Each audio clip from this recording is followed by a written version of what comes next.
প্রিয় শিক্ষার্থীবৃন্দ, আসসালামু আলাইকুম। আজকে আমি তোমাদের ফিজিক্স 1 বিষয়টির শব্দ এবং শব্দের বেগ বা sound and velocity of sound নামে যে অধ্যায়টি আছে সেই অধ্যায়ের পার্ট 4 নিয়ে আলোচনা করব। তোমরা ইতিমধ্যে এই অধ্যায়ের পার্ট 1 থেকে পার্ট 3 পর্যন্ত পেয়ে গেছো। আজকে পার্ট 4 এ এই অধ্যায়ের গুরুত্বপূর্ণ দুইটা প্রশ্ন বা দুইটা প্রমাণ নিয়ে আমি আলোচনা করেছি। এখানে দেখো, আমি প্রথমে দিয়েছি শব্দের বেগের উপরে তাপমাত্রার প্রভাব। এই প্রশ্নটা খুবই গুরুত্বপূর্ণ, প্রায় সময় তোমাদের সেমিস্টার ফাইনাল পরীক্ষায় বিগত সময়ে এসেছে। প্রশ্নটা একটু ভিন্নভাবে থাকতে পারে। শব্দের বেগের উপরে তাপমাত্রার প্রভাব আলোচনা করো, শব্দের বেগের উপরে তাপমাত্রার প্রভাব ব্যাখ্যা করো, অথবা বলা থাকতে পারে দেখাও যে বায়ুতে শব্দের বেগ পরম তাপমাত্রার বর্গমূলের সমানুপাতিক। এই যে তিন ভাবে আমরা প্রশ্নটা বললাম, তিনটারই কিন্তু প্রমাণ বা আনসারটা সেম হবে। আমরা মূল আলোচনায় এই প্রমাণটা দেখিয়েছি। এরপরে দ্বিতীয় যে প্রশ্নটা দিয়েছি, প্রতি ডিগ্রি সেলসিয়াস তাপমাত্রা বৃদ্ধিতে বায়ুতে শব্দের বেগ 0.61 মিটার পার সেকেন্ড বৃদ্ধি পায়, এর প্রমাণ। এই যে প্রমাণটা, এই প্রশ্নটা মোস্ট ইম্পর্টেন্ট। এই দুইটাই আসলে খুবই গুরুত্বপূর্ণ প্রশ্ন। তোমাদের ফিজিক্স 1 এর মধ্যে রচনামূলক অংশে আসার মতো অন্যতম গুরুত্বপূর্ণ যে কয়টা প্রশ্ন আছে তার মধ্যে এই দুইটা প্রশ্ন অন্তর্ভুক্ত। অবশ্যই তোমাদেরকে এই দুইটা প্রশ্ন পারতে হবে।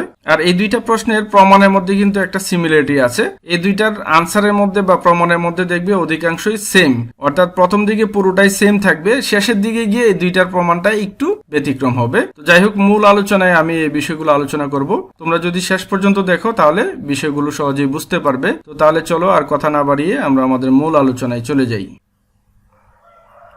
শিক্ষার্থীবৃন্দ, আমি এখানে দেখো প্রথমে দিয়েছি শব্দের বেগের উপরে তাপমাত্রার প্রভাব, এর প্রমাণ। অর্থাৎ শব্দের বেগের উপরে তাপমাত্রার প্রভাব সম্পর্কিত যে ব্যাখ্যা, আলোচনা বা প্রমাণ, সেটা আমরা এখানে আলোচনা করব। আমি প্রথম স্লাইডে বলেছিলাম এই প্রশ্নটা একটু ভিন্নভাবে আসতে পারে। যেভাবেই আসুক তোমাকে বুঝতে হবে যে এই প্রশ্নটাই এসেছে। তো আমরা এটার প্রমাণটা দেখি। তো আমি এখানে লিখেছি, দেখো আমরা জানি বায়ুর ব্র্যাকেটে গ্যাসে লিখেছি, কারণ বায়ু হচ্ছে গ্যাসীয় পদার্থ। তো বায়ুর তাপমাত্রার পরিবর্তন হলে এর ঘনত্বের পরিবর্তন হয়। তোমরা এই বিষয়টা ইতিমধ্যে জানো। বায়ু বা গ্যাসীয় মাধ্যমের তাপমাত্রা যদি পরিবর্তন করো তাহলে এটার ঘনত্বের পরিবর্তন হবে। তাপমাত্রা বৃদ্ধি করলে ঘনত্ব হ্রাস পাবে, আর তাপমাত্রা যদি হ্রাস করো সেক্ষেত্রে ঘনত্বটা বৃদ্ধি পাবে।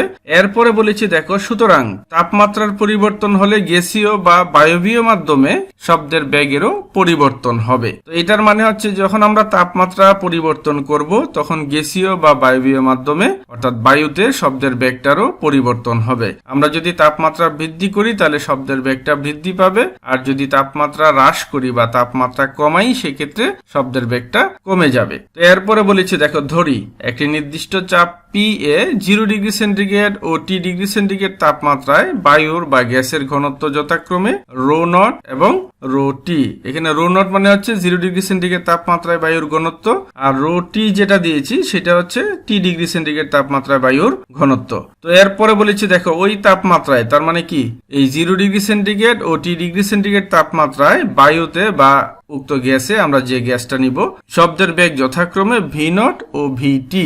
তার মানে 0 ডিগ্রি সেন্টিগ্রেড তাপমাত্রায় বায়ুতে শব্দের বেগ ধরেছি আমরা ভি নট, আর টি ডিগ্রি সেন্টিগ্রেড তাপমাত্রায় শব্দের বেগটা ধরেছি ভি টি। বায়ুতে শব্দের বেগ সম্পর্কিত নিউটনের একটা সূত্র তোমরা পড়ে এসেছো পার্ট 3 তে, V equal root over gamma P by rho. তো আমরা ওই সূত্রটা যদি এখানে অ্যাপ্লাই করি, এখানে আমরা ভি নট ধরেছি 0 ডিগ্রি সেন্টিগ্রেড তাপমাত্রায় বায়ুতে শব্দের বেগ। তাহলে ল্যাপ্লাসের সংশোধনী সহ নিউটনের যে সূত্রটা ছিল সেই সূত্র অনুযায়ী আমরা লিখতে পারবো V naught equal root over gamma P by rho naught. এখানে রো নট হচ্ছে 0 ডিগ্রি সেন্টিগ্রেড তাপমাত্রায় বায়ুর ঘনত্ব, আর পি হচ্ছে চাপ, আর গামা হচ্ছে একটা ধ্রুবক। একই রকম ভাবে আমরা ভিটি সমান লিখতে পারি। এই যে দেখো, আমি এবং দিয়ে লিখেছি, এবং ভিটি সমান হবে root over gamma P by rho T, যেহেতু রো টি হচ্ছে টি ডিগ্রি সেন্টিগ্রেড তাপমাত্রায় বায়ুর ঘনত্ব। তো এই দুইটাকে আমরা 1 নং এবং 2 নং সমীকরণ দিব।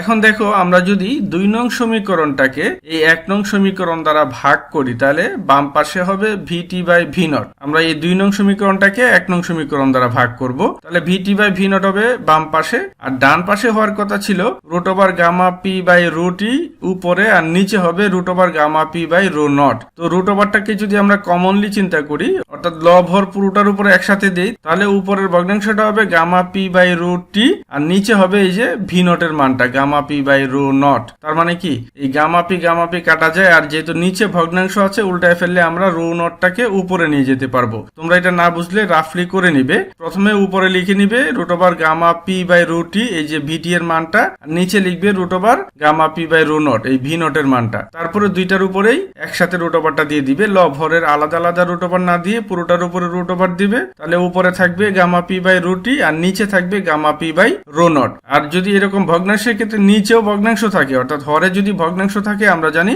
উল্টিয়ে গুণ আকারে লেখা যায়, অর্থাৎ এই যে ভি নটের মানটা নিচে থাকবে সেটাকে উল্টায় গুণ আকারে লিখলে তুমি পাবে rho naught by gamma P. তো উপরে ছিল gamma P by rho T, এটার সাথে গুণ আকারে rho naught by gamma P, gamma P কাটা যাবে, থাকবে rho naught by rho T. তুমি পাশে সাইড নোট আকারে এটা লিখে নিতে পারো বা রাফ করে দেখতে পারো, এরকমই আসবে। আমি সরাসরি করে দিয়েছি, না বুঝলে আমি যেভাবে বললাম সেভাবে করে নিবে। তো আমরা যদি 2 নংকে 1 নং দ্বারা ভাগ করি তাহলে আমরা পাবো বাম পাশে ভিটি বাই ভি নট আর ডান পাশে হবে root over rho naught by rho T. এটাকে আমরা 3 নং সমীকরণ দিব। তো এই পর্যন্ত তোমরা মাথায় রাখবে। প্রমাণের বাকি অংশটা আমরা পরবর্তী স্লাইডে আলোচনা করেছি। তো তাহলে চলো পরের স্লাইডে চলে যাই।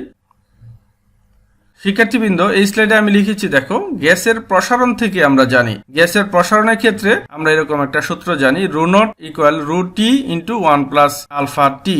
এখানে রো নট হচ্ছে 0 ডিগ্রি সেন্টিগ্রেড তাপমাত্রায় বায়ুর বা গ্যাসের ঘনত্ব, রো টি হচ্ছে টি ডিগ্রি সেন্টিগ্রেড তাপমাত্রায় বায়ুর বা গ্যাসের ঘনত্ব, আর আলফা যেটা এখানে লিখেছি এই আলফাটা হচ্ছে গ্যাসের আয়তন প্রসারণ গুণাঙ্ক, আর এই টিটা হচ্ছে তাপমাত্রা বৃদ্ধি। এই সূত্রটা আমরা গ্যাসের প্রসারণ থেকে জানি, অর্থাৎ গ্যাসের ক্ষেত্রে তাপমাত্রা বৃদ্ধি করলে 0 ডিগ্রি সেন্টিগ্রেড তাপমাত্রার গ্যাসের ঘনত্ব এবং টি ডিগ্রি সেন্টিগ্রেড তাপমাত্রায় গ্যাসের ঘনত্বের মধ্যে সম্পর্কটা এরকম। তো এই সম্পর্কটা থেকে একটা জিনিস তোমাকে বুঝতে হবে, বায়ুর ক্ষেত্রে বা গ্যাসীয় পদার্থের ক্ষেত্রে 0 ডিগ্রি সেন্টিগ্রেড তাপমাত্রা থেকে যত বেশি তাপমাত্রা বৃদ্ধি করবে গ্যাসের ঘনত্বটা তত বেশি কমতে থাকবে। যে রো নট যেটা 0 ডিগ্রি সেন্টিগ্রেড তাপমাত্রা বায়ুর ঘনত্ব বা গ্যাসের ঘনত্ব, এটা অবশ্যই রো টি এর চেয়ে বেশি হবে। তো যাই হোক, এইখান থেকে আমরা দেখো পরের লাইনটা লিখেছি বা দিয়ে, বা rho naught by rho T.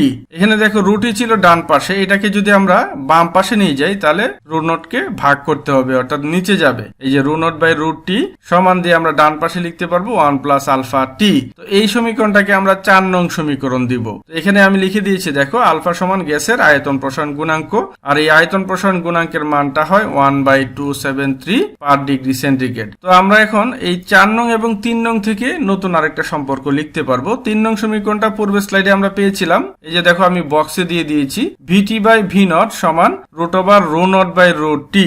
এখানে রো নটটা ছিল 0 ডিগ্রি সেন্টিগ্রেড তাপমাত্রায় বায়ুর ঘনত্ব, রো টি হচ্ছে টি ডিগ্রি সেন্টিগ্রেড তাপমাত্রায় বায়ুর ঘনত্ব। তো এই 3 নং এবং 4 নং থেকে দেখো আমরা লিখতে পারি ভিটি বাই ভি নট এর মানটা হবে, এই যে root over rho naught by rho T ছিল, তো এই rho naught by rho T এর মানটা আমরা এখানে 4 নং সমীকরণে পেয়েছি 1 প্লাস আলফা টি। তার মানে ভিটি বাই ভি নট এর মানটা হবে রুট ওভার 1 প্লাস আলফা টি।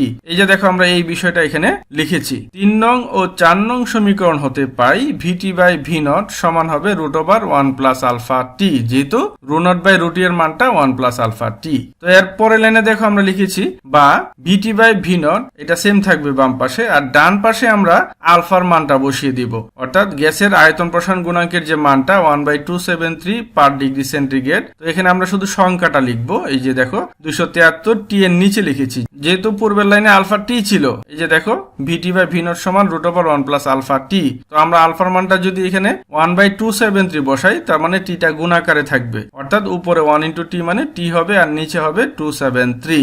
আমরা যদি এই যে ব্র্যাকেটের ভিতরে রাশিটাকে সরল করি, নিচে 273 হবে আর উপরে হবে 273 প্লাস টি, যেহেতু 1 এর নিচে কিছু নাই তার মানে 1 কে 273 দ্বারা গুণ করতে হবে। তো এই যে উপরে এখন পেয়েছি আমরা 273 প্লাস টি আর নিচে হচ্ছে 273। তো এইখানে যে রাশিটা আমরা পেলাম তার লবে দেখো 273 প্লাস টি আছে। তোমরা একটা সম্পর্ক ইতিমধ্যে জানো, নবম দশম শ্রেণীতে পড়ে এসেছো, কোন একটা বস্তুর তাপমাত্রা সেন্টিগ্রেড স্কেলে যদি থাকে সেটাকে কেলভিন স্কেলে নিতে হলে 273 যোগ করতে হয়। এখানে টি যেটা আমরা ধরেছি, এই টিটা হচ্ছে সেন্টিগ্রেড স্কেলে তাপমাত্রা বা সেলসিয়াস স্কেলে তাপমাত্রা। তো টি ডিগ্রি সেলসিয়াস তাপমাত্রাকে যদি আমরা কেলভিন স্কেলে নেই তাহলে 273 যোগ করতে হয়। তো এখানে যেহেতু আমরা 273 যোগ টি আকারে পেয়েছি, তো এটাকে আমরা একসাথে এই যে ক্যাপিটাল টি আকারে লিখতে পারি। এখানে ক্যাপিটাল টিটা হবে কেলভিন স্কেলে তাপমাত্রা বা পরম তাপমাত্রা। তোমরা এরকম একটা সম্পর্ক জানো, কেলভিন স্কেল এবং সেলসিয়াস স্কেলের মধ্যে তাপমাত্রার সম্পর্কটা হয় এরকম। সেলসিয়াস স্কেলে কোনো তাপমাত্রাকে কেলভিন স্কেলে নিতে হলে 273 যোগ করতে হবে। তো এখানে যেহেতু আমরা সরল করে উপরে পেয়েছি 273 যোগ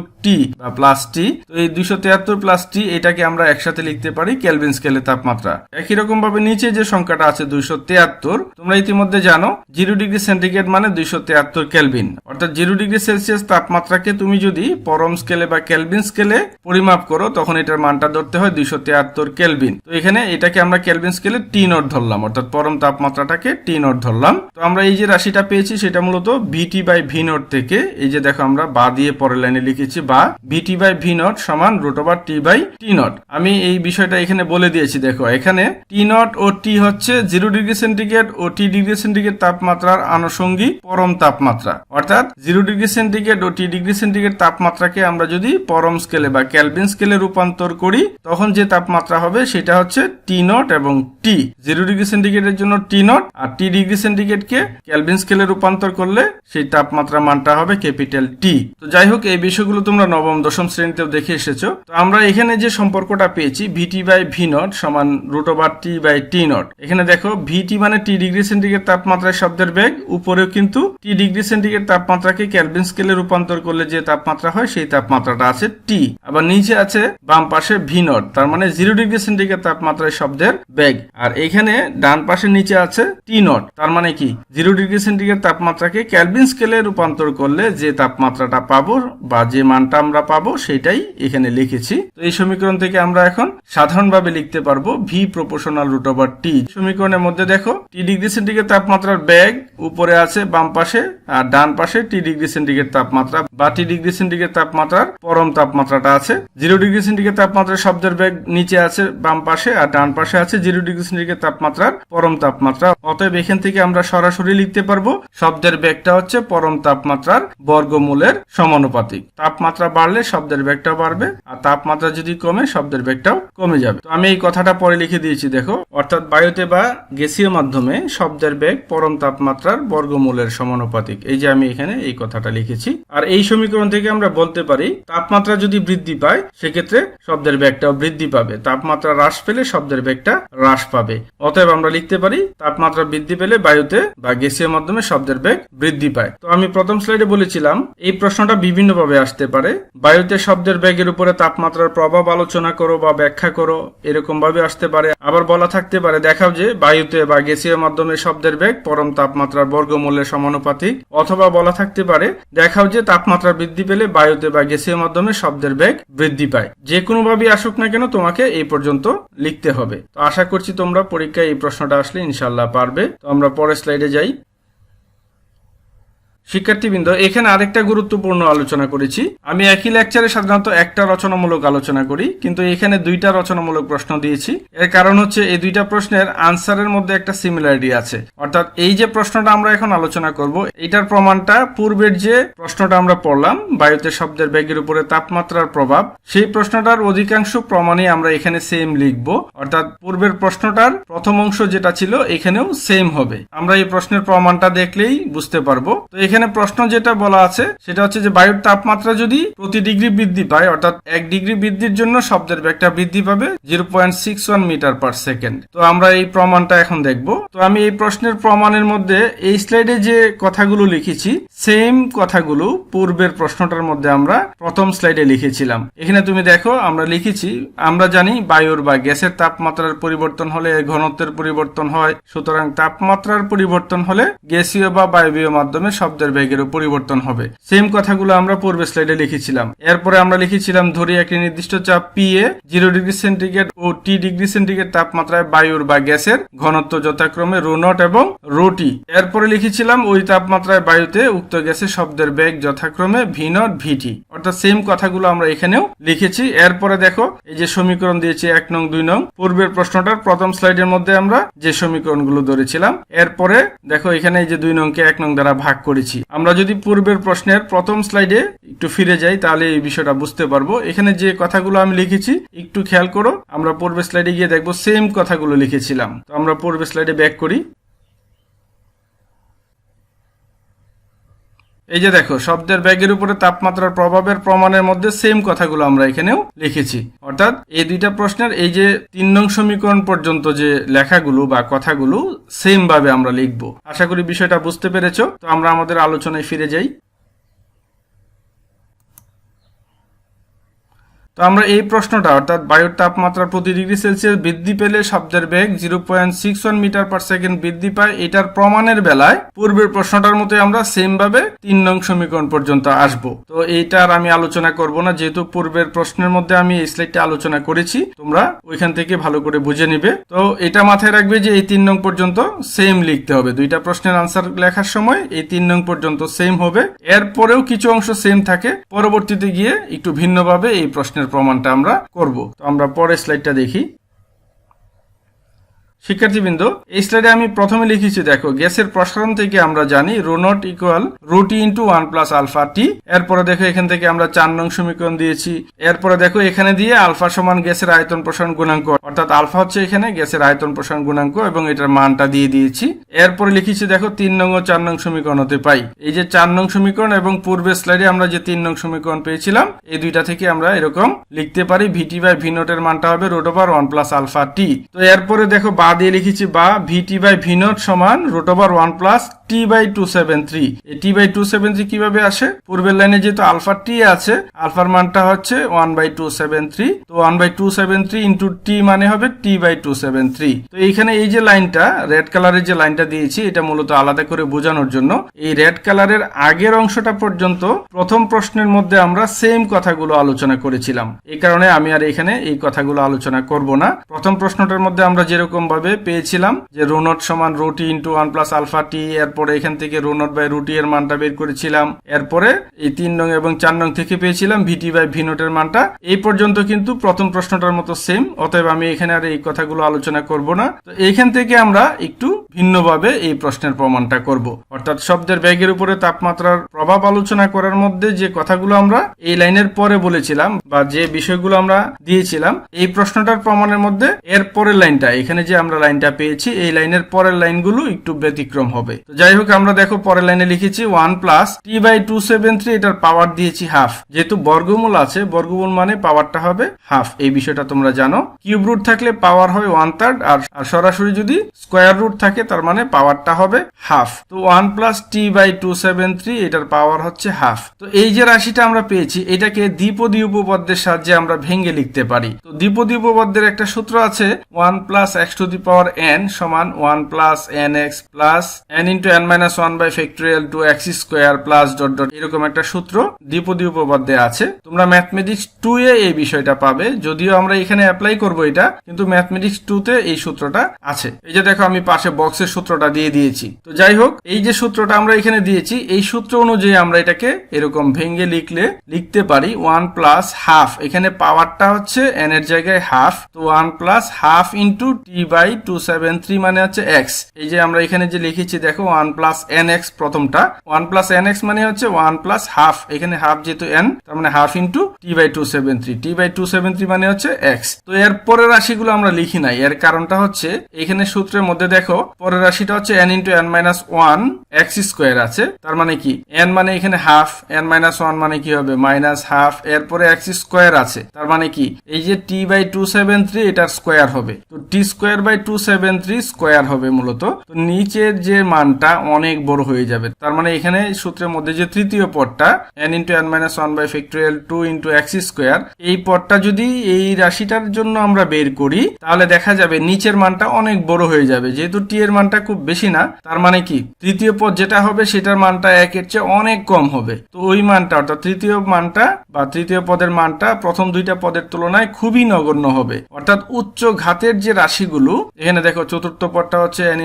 n-1 n-2/3x³। তো চতুর্থ পদের মানটা যদি আমরা এই যে রাশিটা 1 + T/273 এটাকে যদি আমরা 1 + x⁴n এর মতো করে চিন্তা করে চতুর্থ পদটা বের করি, তাহলে দেখা যাবে সেই চতুর্থ পদের মানটা আরো ছোট হবে। অর্থাৎ এইভাবে উচ্চঘাতের রাশিগুলোর মান খুবই ছোট হবে। সেই কারণে আমরা উচ্চঘাতের রাশিগুলোকে নেগলেক্ট করতে পারি। প্রথম দুইটা পদ শুধু এখানে লিখেছি, এই যে দেখো 1 + nx আকারে লিখেছি, হাফ ইনটু T/273 1/273। যাই হোক, এই সূত্রটা এবং এই সূত্রের যে অধ্যায়টা বাইনোমিয়াল থিওরিম বা দ্বিপদী উপপাদ্য নামে একটা অধ্যায়ই আছে ম্যাথমেটিক্স 2 তে, সেখানে তোমরা বিস্তারিত পাবে দ্বিতীয় সেমিস্টারে, তখন এই সূত্র সম্পর্কিত আরো ডিটেলস বুঝতে পারবে। তো যাই হোক, আমরা এখানে দ্বিপদী উপপাদ্যের যে সূত্রটা 1 + x⁴n ওই সূত্রটা অ্যাপ্লাই করে এবং উচ্চ ঘাতের রাশিগুলোর মান খুবই ছোট হয় সেগুলো নগণ্য বিবেচনায় বাদ দিয়ে আমরা এই রাশিটা পাবো। তো এটা থেকে আমরা দেখো পরের লাইনটা লিখেছি 1 + t/546। এটা আমরা কিভাবে পাই? এই যে নিচে 2 এর সাথে 273 গুণ আকারে আছে,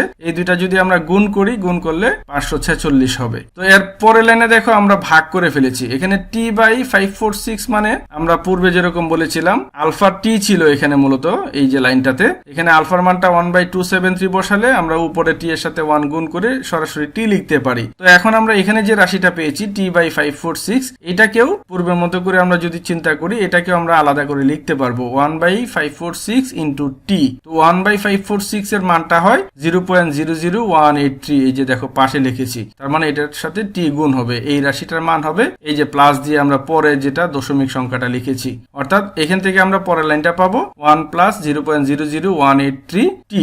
তো এটা আমরা পেয়েছি মূলত VT/V0 এর মান। তো এখন আমরা যদি আর গুণন করি তাহলে V0টা কিন্তু এটার পাশে চলে আসবে। এই যে দেখো আমরা পরের লাইনে বা দিয়ে লিখেছি, বা VT = V0 × 1 + 0.00183 টি। তো এখন আমরা এই V0 এর মানটা বসিয়ে দিব। আমরা জানি 0 ডিগ্রি সেন্টিগ্রেড তাপমাত্রায় বায়ুতে শব্দের বেগ হচ্ছে 332 মিটার/সেকেন্ড। এই যে দেখো আমি ব্র্যাকেটে বিষয়টা উল্লেখ করেছি, যেহেতু 0 ডিগ্রি সেন্টিগ্রেড তাপমাত্রায় বায়ুতে বা গ্যাসীয় মাধ্যম শব্দের বেগ 332 মিটার/সেকেন্ড, তার মানে কি এখানে আমরা V0 এর পরিবর্তে 332 বসাতে পারি। এই যে দেখো পরের লাইনটা পাশে লিখেছি, আমরা এখানে V0 এর মানটা 332 বসিয়েছি। তো এর পরের লাইনটা আমরা কি পাবো? এই 332 দ্বারা ব্র্যাকেটের ভিতরে দুইটা রাশিকে আমরা গুণ করে ফেলবো। এই যে দেখো পরের লাইনে আমরা গুণ করে লিখেছি, বাম পাশে VT সেম থাকবে আর ডান পাশে হবে 1 কে 332 দ্বারা গুণ করলে এই যে 332ই হবে। এই যে 332 লিখেছি আমরা, প্লাস এই 332 দ্বারা যদি 0.00183 কে গুণ করি তাহলে এটার গুণফল হবে 0.61, আর এটার সাথে এই যে দেখো টি গুণ আকারে ছিল, অতএব আমরা এখানে লিখবো 0.61 টি। তো এটাকে আমরা 5 নং সমীকরণ দিব। তো এখন দেখো এই যে 5 নং সমীকরণ যেটা পেয়েছি সেটা হচ্ছে টি ডিগ্রি সেন্টিগ্রেড তাপমাত্রায় শব্দের বেগ। যেহেতু আমরা প্রথমে ধরেছিলাম ভিটি হচ্ছে টি ডিগ্রি সেন্টিগ্রেড তাপমাত্রায় শব্দের বেগ, আর V0টা ছিল 0 ডিগ্রি সেন্টিগ্রেড তাপমাত্রায় শব্দের বেগ, সেটার মান আমরা জানি 332। তো এখন এই 5 নং সমীকরণে যদি আমরা টি এর মানটা 1 বসাই তাহলে কি পাবো? দেখো এই যে দেখো আমি এই কথাগুলো লিখে দিয়েছি। এখন টি = 1 ডিগ্রি সেন্টিগ্রেড হলে 5 নং সমীকরণ হতে পাই। তো টি এর মান 1 বসালে 5 নং থেকে কি পাবো? ভিটিটাকে আমরা তখন ভি ধরবো।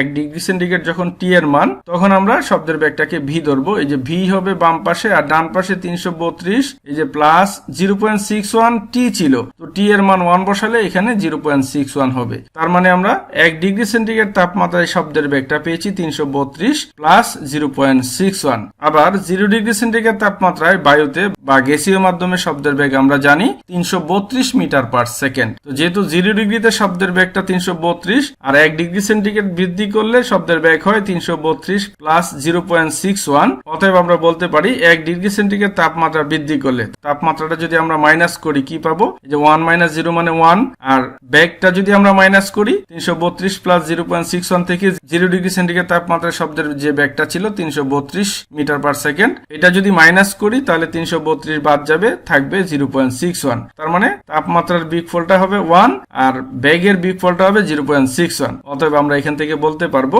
প্রতি ডিগ্রি বা 1 ডিগ্রি সেন্টিগ্রেড তাপমাত্রা বৃদ্ধি করলে শব্দের বেগটা বৃদ্ধি পায় 0.61। আর সাধারণভাবে কিন্তু এটা বোঝা যায়, যেহেতু 0 ডিগ্রি সেন্টিগ্রেড তাপমাত্রায় শব্দের বেগ 332 মিটার/সেকেন্ড আর তাপমাত্রাটা যখন 1 ডিগ্রি সেন্টিগ্রেড হবে তখন শব্দের বেগটা হয় 332 প্লাস 0.61। অতএব এখান থেকে বোঝা যায় যে 0 ডিগ্রি থেকে 1 ডিগ্রি বাড়ালে 0.61 বাড়তেছে। অর্থাৎ আমরা বলতে পারি যে প্রতি ডিগ্রি সেলসিয়াস বা প্রতি 1 ডিগ্রি সেলসিয়াস তাপমাত্রা বৃদ্ধি পেলে বায়ুতে শব্দের বেগটা 0.61 মিটার/সেকেন্ড বৃদ্ধি পায়। তো আশা করছি তোমরা এই প্রশ্নের আনসার বা প্রমাণটা পারবে।